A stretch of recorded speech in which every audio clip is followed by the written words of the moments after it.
मैं आज आपको अपने व्यूअर्स की भेजी कुछ सच्ची और डरावनी स्टोरीज़ के बारे में बताना चाहता हूं। तो अगर आपने मेरे YouTube चैनल को सब्सक्राइब नहीं किया दोस्तों, तो मेरे YouTube चैनल हॉरर मिनाटी को सब्सक्राइब करना ना भूलें, ताकि मैं और इंटरेस्टिंग और सच्ची डरावनी स्टोरीज़ आगे भी आप लोगों के लिए लेके आता रहूं। आगे की स्टोरीज़ मैं अपने व्यूअर्स के ही पॉइंट ऑफ व्यू से कंटिन्यू करूँगा दोस्तों। हेलो दोस्तों, मेरा नाम अखिलेश है और मैं कोल्हापुर का रहने वाला हूँ।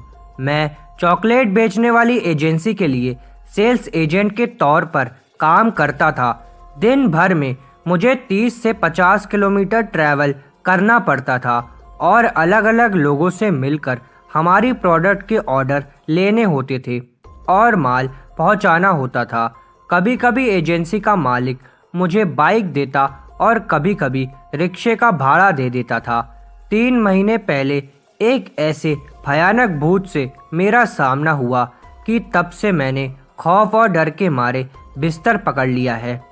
हुआ ये था कि रोज की तरह सुबह में पेन, कैलकुलेटर और ग्राहकों की लिस्ट लेकर बस स्टैंड पर ऑटो का इंतज़ार करने लगा। तभी एक पुराना ऑटो रिक्शा मेरे पास आकर रुका।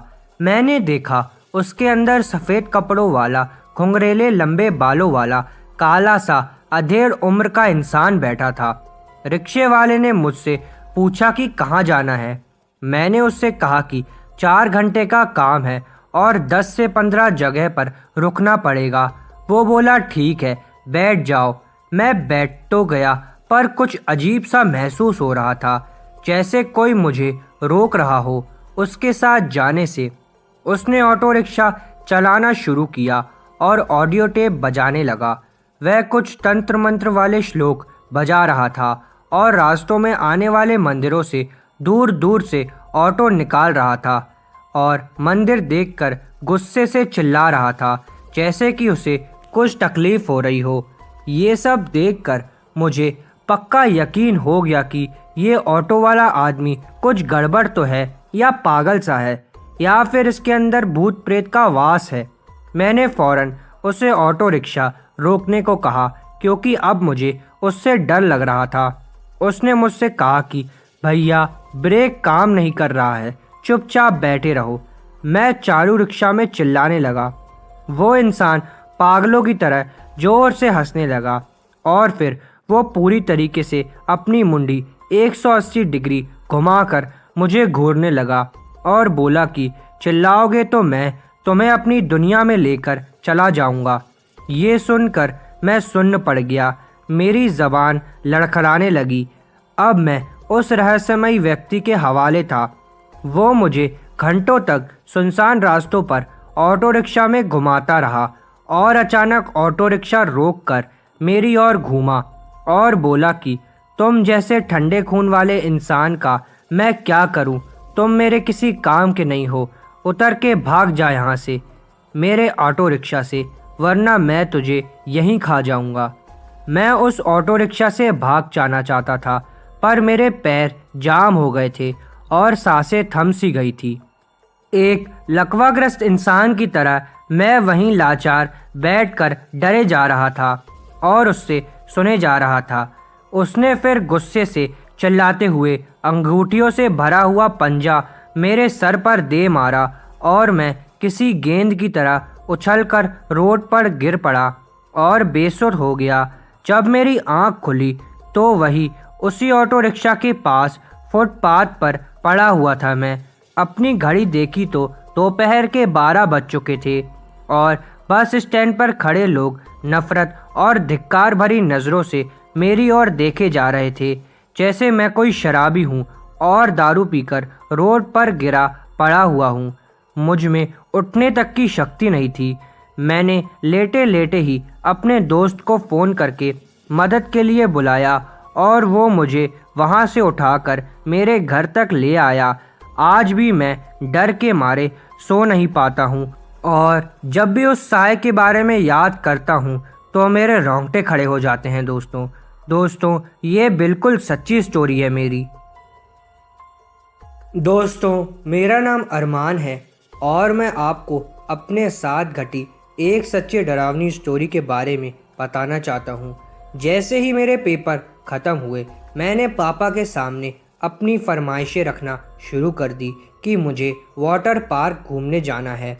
इस बार तो मेरे साथ मेरी मम्मी भी मेरा साथ दे रही थी, चूँकि 3 साल से हम कहीं पे घूमने नहीं गए थे। मेरे पापा पुलिस ऑफिसर हैं, तो उन्हें छुट्टी काफ़ी कम ही मिल पाती है। वैसे मैं तो छुट्टियों के लिए लाचार रहता हूँ और मैंने अभी अभी 12th क्लास भी पास कर ली है। मैं जो किस्सा बताने जा रहा हूँ वो मेरी पिछली छुट्टियों के दौरान ही मेरे साथ घटा था। उसी दिन सुबह करीब 10 बजे मैं, पापा और माँ शांता देवी वाटर पार्क के लिए पहुँच गए। वाटर पार्क के गेट पर एक बूढ़ा सा चौकीदार था जो मुझे अजीब नज़रों से घूरे जा रहा था।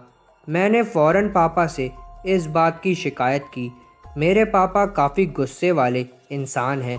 वह तुरंत उसके पास गए और उसे काफ़ी डांटा और धमकाया।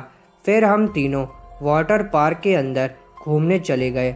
अभी मैं स्विमिंग पूल में उतरा ही था कि तभी वहाँ मेरी ही उम्र की एक लड़की मेरे पास आई। उसने मुझसे कहा कि क्या तुम मुझको तैरना सिखाओगे?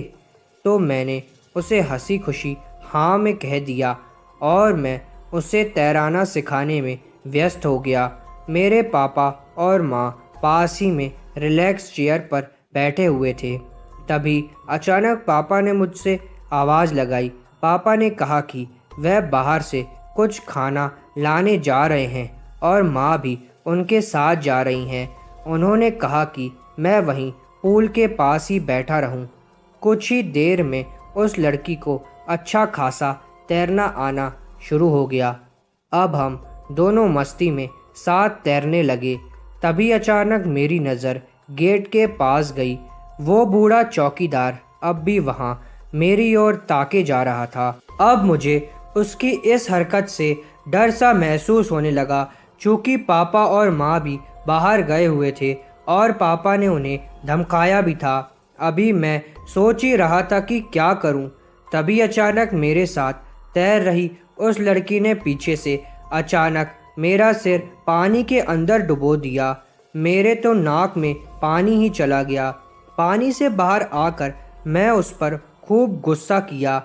वह लड़की फ़ौरन मुझसे माफ़ी मांगने लगी और बोली कि मैं तो मजाक कर रही थी। उस लड़की की इस अजीब हरकत से मैं तो सदमे में आ गया। मेरे दिल की धड़कनें दुगनी तेजी से धड़कने लगी। अब मैं पानी में नहीं रहना चाहता था।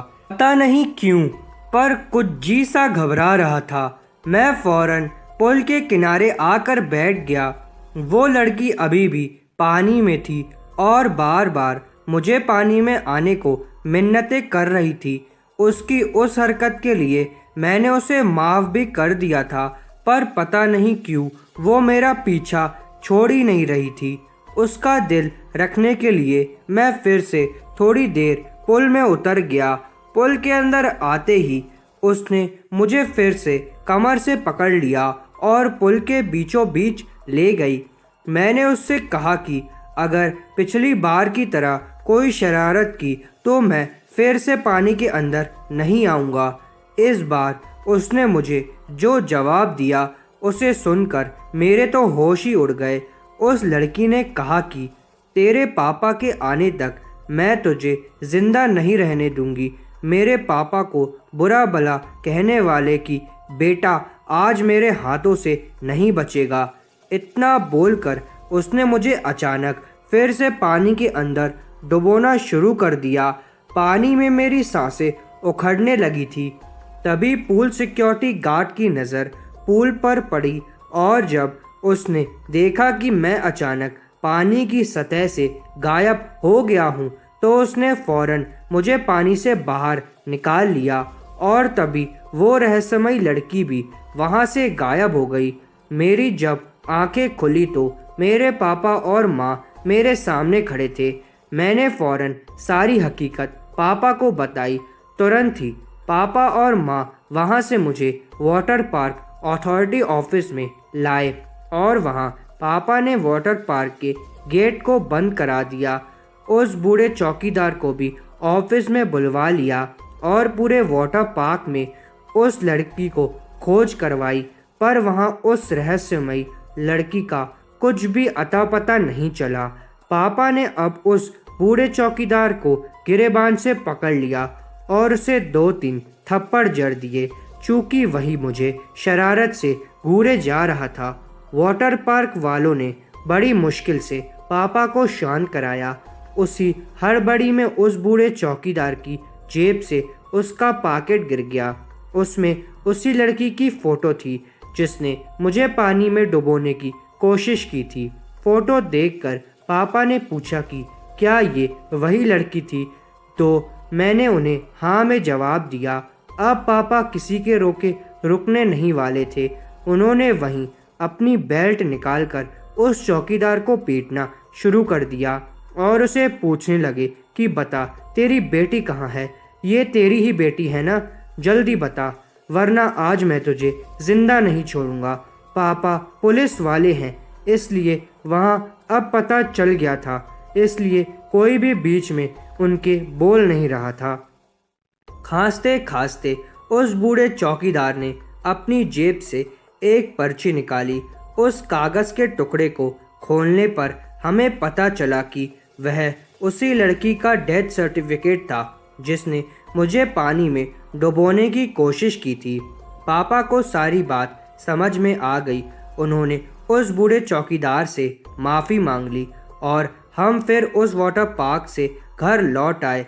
वाटर पार्क के अंदर जाते वक्त बूढ़े चौकीदार इसलिए मेरी ओर घूर के देखे जा रहा था क्योंकि उसे मुझ में अपनी बेटी नज़र आ रही थी, जबकि मैं एक लड़का था। उसकी बेटी जब मेरी तब उसी की उम्र की थी और पापा ने उसे धमकाया।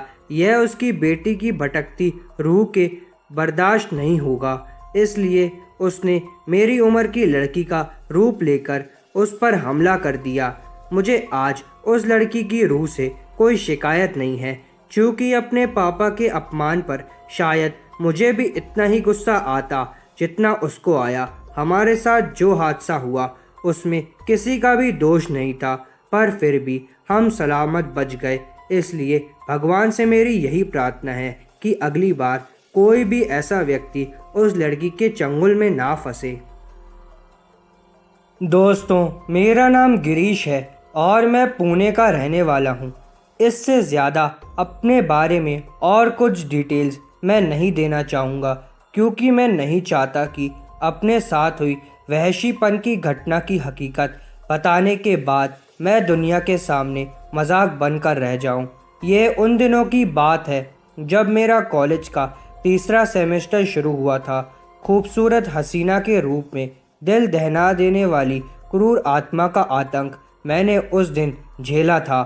सच कहूँ तो मैं उस दिन मौत के मुंह में से वापस आया था। मैं बैठा हुआ था एक पेड़ के नीचे जहाँ पर पार्क बना हुआ था। वहाँ पर मैं नारियल पानी पी रहा था। दोपहर के 1 बज रहे थे। सामने कुछ ही दूर पर एक सुंदर सी लड़की मुझको घूरे जा रही थी। मैंने भी शर्म को साइड में रखकर हाथ से बाय कर दी और स्माइल दे दी। मुझे लगा कि आसपास कोई भीड़ नहीं है और मामला नहीं बिगड़ेगा, तो आराम से 9-2-11 हो जाऊंगा। तभी मेरे पसीने छूटने लग गए, क्योंकि वह हीरोइन टाइप लड़की चलकर मेरे पास आने लगी। मुझे लगा आज तो पक्का सैंडल पड़ेगा या उसकी 5 उंगलियां मेरे गाल पर छपेंगी। पर गजब हो गया। उस लड़की ने आकर मुझसे हाथ मिलाया और सीधा मुझसे बोली कि चलो कहीं और चलते हैं। नारियल पानी वाला उस हूर परी को मेरे जैसे शर्मीले रोमियो के साथ देखकर ऑलमोस्ट कोमा में जाने वाला था, और मेरी भी सिट्टी पिट्टी गुल थी। मैं आधा पिया नारियल फेंक कर उसके साथ लट्टू होकर चलता बना। मैंने फट से बाइक स्टार्ट की। वह भी लपक कर मेरे पीछे वाली सीट पर मुझसे सटकर बैठ गई और हम लोग चल दिए। रास्ते में मैंने उसको पूछा कि कहाँ चलेंगे। उसने कहा कब्रिस्तान ले लो। मैं बोला अच्छा, और वहाँ क्या करेंगे? उसने कहा तेरा खून पीना है मुझे। उसकी बहकी बहकी बातें सुनकर मेरी थोड़ी थोड़ी फटना शुरू हो गई। फिर भी मैंने पूछा, तुम्हारा नाम क्या है? उसने बोला, आफत। मेरा लगातार सवाल पूछना उसे पसंद नहीं आ रहा था। उसने बाइक रुकवा दी और बाइक से उतरकर बोली कि अगर तुमने रास्ते में आगे एक भी सवाल और किया तो तुम्हारे गले से ताज़ा खून चूस लूँगी। एक खूबसूरत लड़की के ऐसे बर्ताव से मैं सदमे में था। मुझे लगा ये शायद सनकी होगी या पक्का इसमें कुछ आत्मा वात्मा का साया होगा। उसने जहाँ बताया वहाँ मैंने बाइक ले ली और उसके उतरते ही मैंने उससे को कहा कि अच्छा चलो मैं जाता हूँ, मुझे काम है।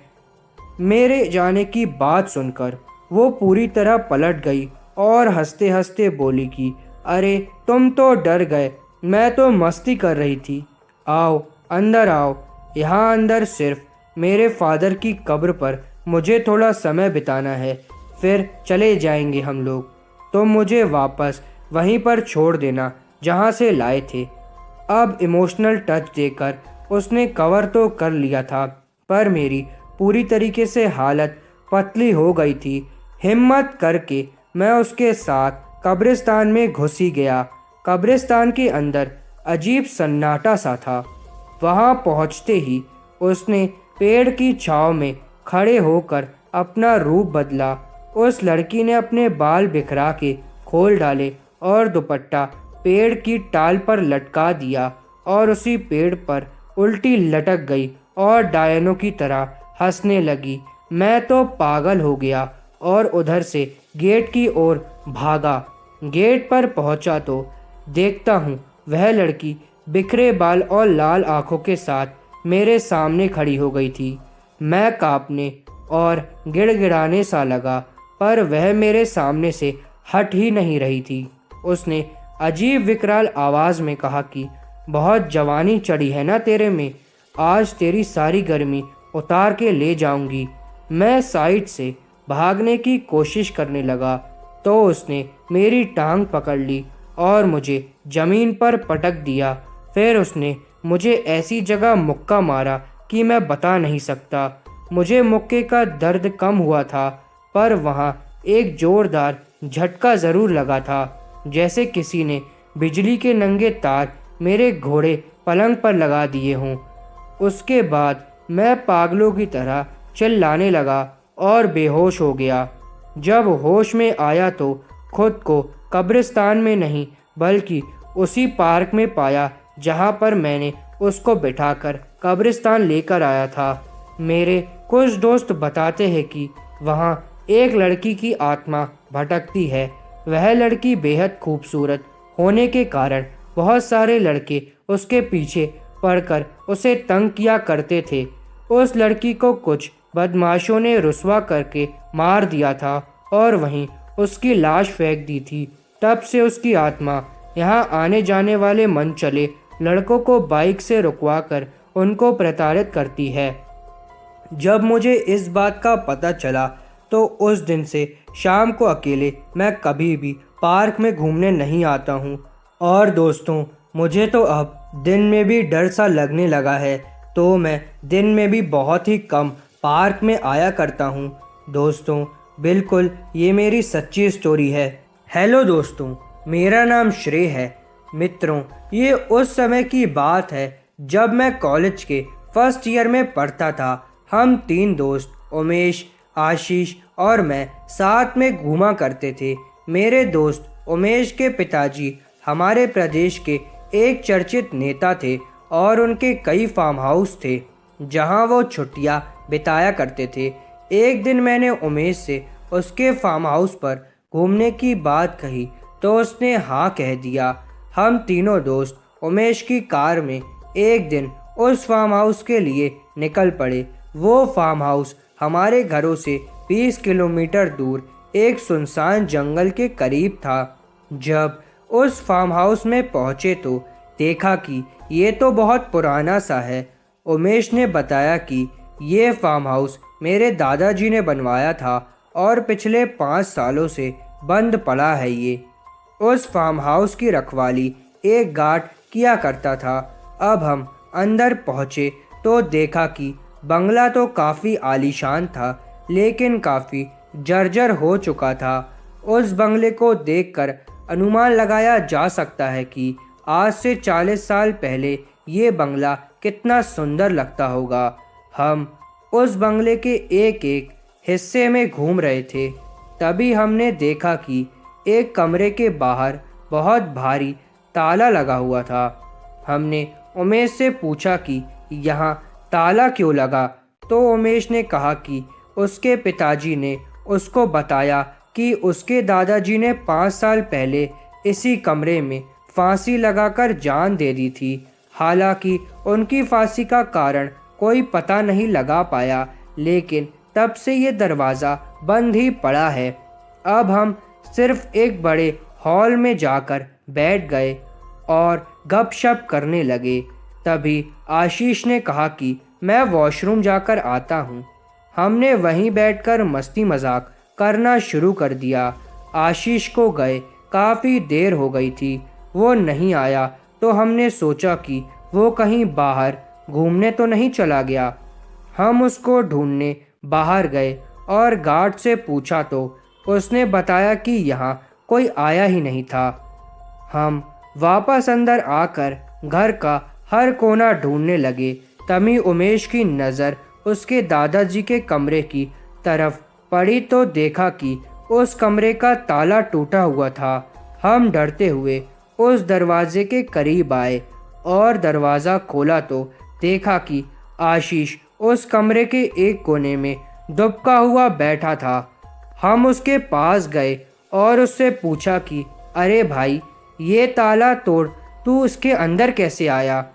तभी आशीष ने ऊपर देखा तो उसकी आंखें एकदम लाल थी और वो एक अजीब भारी आवाज़ में बोला, भाग जाओ यहाँ से। हमने सोचा वो मजाक कर रहा है, लेकिन वो तभी उठा और चाकू लिए उनको मारने के लिए दौड़ पड़ा। हम दोनों डरते कांपते हुए वहाँ से भागने लगे। वो भी हमारे पीछे आया और जैसे ही वो कमरे से बाहर निकला, बेहोश होकर वहीं पर गिर पड़ा। हमने तुरंत घर पर फ़ोन किया और घर वाले एम्बुलेंस लेकर आ गए। वो 2 दिनों तक बेहोश रहा और जब उसे होश आया तो वो बिल्कुल सामान्य हो गया।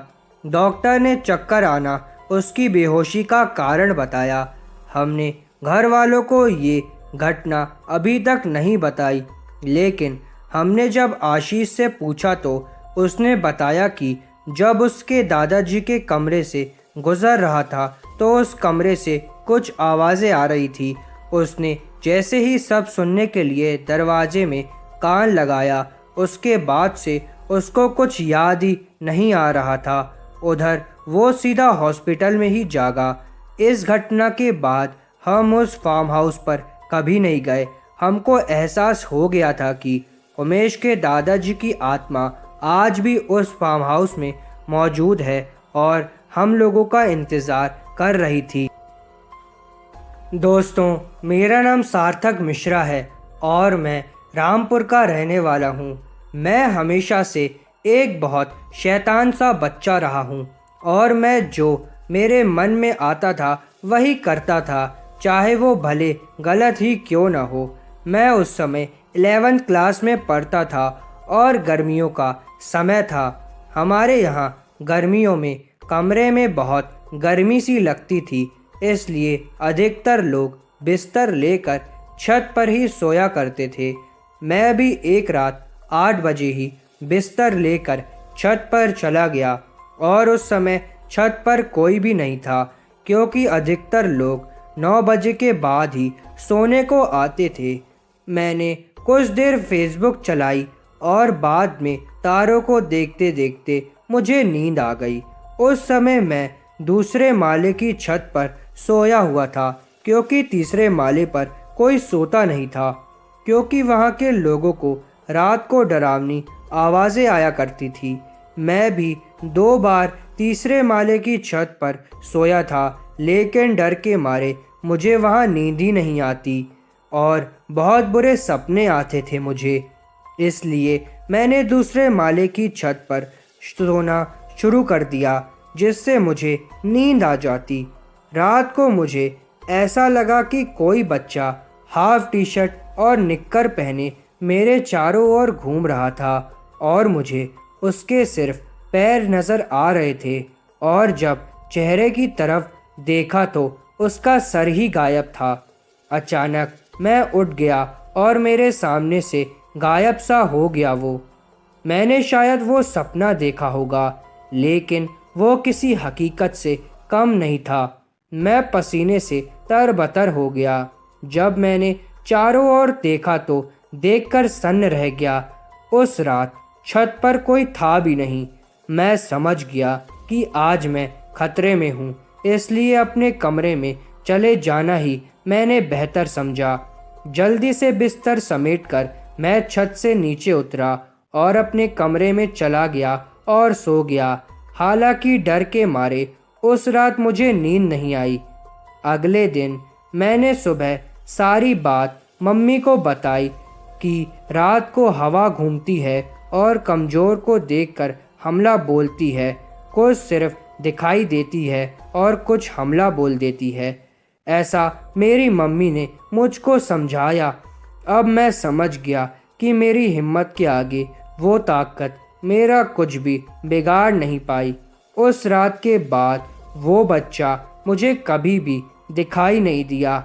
उस घटना के कुछ दिनों बाद एक रात मेरा दोस्त उस तीसरे माले पर फ़ोन पर बात कर रहा था कि अचानक उसे सामने कोई औरत मुंह झुकाए दिखाई दी, और उसे देखते ही वो घबरा गया और सीढ़ी से नीचे गिर गया। उसने मुझे ये सारी बात बताई तो मैं सोच में पड़ गया कि तीसरे माले पर औरत का भूत और दूसरे माले पर बच्चे का भूत कैसे हो सकता है। मैंने इस जगह के बारे में पता किया तो पता चला कि कई सालों पहले इस इलाके में जंगल हुआ करता था और उसके बाद इस जगह को शमशान में तब्दील कर दिया था। लेकिन शहरीकरण के कारण यहाँ मकान बनाए गए, लेकिन कुछ लोगों की आत्मा आज भी इस इलाके में मौजूद है। हालांकि अब मुझे छत पर सोने का समय मिलता भी नहीं है, लेकिन आज भी घटना याद करता हूँ तो मेरे रोंगटे खड़े हो जाते हैं दोस्तों। हेलो दोस्तों, मेरा नाम अंशदीप सिंह है और मैं मध्य प्रदेश के सिवनी का रहने वाला हूँ। मेरे घर वालों ने मुझे जब मैं 10th क्लास में फर्स्ट आया था तो मुझे जबलपुर ज़िले में एक हॉस्टल में रखा। उस हॉस्टल में कुछ ही दिनों में मेरे बहुत सारे दोस्त भी बन गए। इन सब दोस्तों में से शुभाऊ चटर्जी मेरा सबसे प्रिय मित्र बना, जो कि कोलकाता का रहने वाला था। हम दोनों एक ही रूम में रहा करते थे और खूब हंसी मजाक भी किया करते थे। एक दिन शुभाऊ के घर से फ़ोन आया कि उसकी बड़ी बहन की शादी की तारीख तय हो गई है। शुभाऊ बहुत खुश हुआ और उसने सभी दोस्तों को कोलकाता आने का न्योता दिया। कुछ दिनों बाद वह प्रिंसिपल को शादी की बात कहकर 10 दिनों के लिए कोलकाता चला गया। हम सभी दोस्त उसकी बहन की शादी में सम्मिलित ना हो पाने से काफ़ी दुखी थे, लेकिन इतनी दूर जाना संभव नहीं था। शुभाऊ 15 दिन बाद वापस लौटा। हम सभी उसको देखकर काफ़ी खुश थे, लेकिन शुभाऊ कोलकाता से आने के बाद काफ़ी दुखी रहने लगा था और किसी से बात भी नहीं करता था। कुछ भी बात बोलने पर सिर हिला दिया करता था। हम सभी दोस्त उसके व्यवहार से काफ़ी सदमे में आ चुके थे। वो दिन भर गायब हो जाता था और बस रात को ही नज़र आया करता था। एक दिन शुभाऊ के परिवार के लोग आ गए हॉस्टल में। मैंने उनसे कहा कि शुभाऊ तो हॉस्टल में अभी नहीं है, वो शाम तक आएगा। तभी उसके परिवार वालों ने आश्चर्य से कहा कि वो यहाँ कैसे आ सकता है, और रोते हुए बोले कि शादी के 2 दिन बाद सड़क हादसे में उसकी मौत हो गई है और हम उसका सामान लेने आए हैं। ये सुनकर हम सभी दोस्तों के पाँव तले ज़मीन खिसक गई और हम कुछ बोले इससे पहले ही हमारी बोलती बंद हो गई। उस दिन के बाद हमने शुभाओं के भूत को कभी नहीं देखा और मैं जिस रूम में रहता था वो भी बदल लिया। शुभाओं को उस हॉस्टल से काफ़ी लगाव था, इसलिए मौत के बाद भी वो हॉस्टल को नहीं भूला और अपनी आत्मा को लेकर हॉस्टल में पहुंच ही गया और हम सब दोस्तों को दिखाई भी दिया। पर मुझे अब भी विश्वास नहीं होता कि मेरा दोस्त शुभाऊ इस दुनिया में नहीं रहा। दोस्तों नमस्ते दोस्तों, मैं रौनक आपको अपने साथ घटी एक सच्चे डरावने हादसे के बारे में रूबरू करवाना चाहता हूँ। दोस्तों मैं दिल्ली का रहने वाला हूँ। मुझे बचपन से ही ट्रेन में सफ़र करने का बहुत शौक़ था और एक हादसे की वजह से आज मैं ट्रेन के पास जाने से भी घबराता हूँ। ये हादसा तब का है जब मेरे दादाजी का देहांत हो गया था और वो उस समय यूपी में थे। मुझे उनका शोक संदेश बदायूं से 35 किलोमीटर दूर उनके गांव में देने जाना था। मैं गांव जाकर उनकी पैतृक परिवार को शोक संदेश पहुंचाया और फिर गांव से बाहर आकर बस स्टॉप पर खड़ा हो गया। उस समय वहां कोई भी गाड़ी नहीं थी। उस समय सर्दियां चल रही थी और मुझे बड़े जोरों की ठंड भी लग रही थी। मैंने थोड़ी दूर पर एक चाय स्टॉल वाले को देखा और उसके पास गया और उनसे गाड़ी के बारे में पूछताछ करने लगा। उसने बताया कि अभी तो कोई बस नहीं मिलेगी, लेकिन इस रेलवे ट्रैक पर 1 किलोमीटर की दूरी पर रेलवे स्टेशन है और रात 9 बजे आखिरी ट्रेन जाती है। मैंने बिना देरी किए उस रेलवे ट्रैक पर चलना शुरू कर दिया। 200 मीटर चलने पर मुझे एक औरत दिखाई दी और मैं भागकर उसके पास पहुंचना चाहता था ताकि वो मुझे रेल के बारे में बता सके। मैं जैसे ही उसके पास गया और उससे स्टेशन के बारे में पूछना चाहा तो बोली, मुझे कुछ नहीं पता, यहाँ से भाग जा। मैं उसके पीछे पीछे चलता गया और थोड़ी देर बाद देखा उसकी चाल मुझे अजीब लग रही थी। मैं अपने मोबाइल का टॉर्च जलाकर उस औरत को देखना चाहता था। ये औरत इतनी रात को इस रेलवे ट्रैक पर क्या कर रही है? जैसे ही मैंने टॉर्च जलाया तो वो औरत बोली, टॉर्च बंद कर दे वरना तेरी सांसें बंद करवा दूंगी। मैं उसकी आवाज़ सुनकर डर सा गया और वापस उस स्टॉल वाले की तरफ चलने लगा। थोड़ी देर चलने पर मुझे उस औरत के ज़ोर से हंसने की आवाज़ आई और वो बोली, मैंने आज एक शिकार पहले ही कर लिया है, इसलिए मैं तेरा कुछ नहीं करूँगी।